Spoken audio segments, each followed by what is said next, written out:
Right there, that arrival going north is the Alaska Airlines Flight 370. Flying in from San Francisco. A 737, landing in the north side.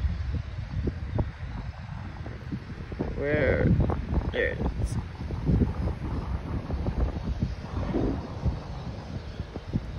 Let me check the flight information again. All right.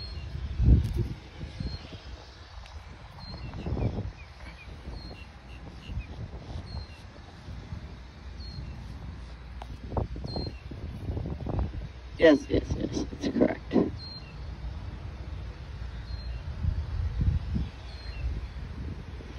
I'm literally filming, like, from the inside of a fence. Yeah, 1047, ILS 10.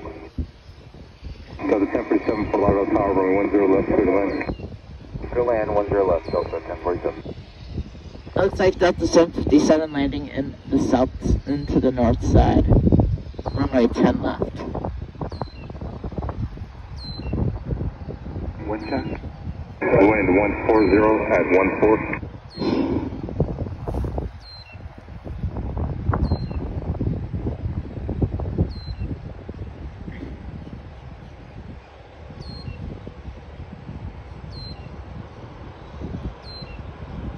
There it is, Alaska Airlines Flight 370 flying in from San Francisco, a 737 MAX 9.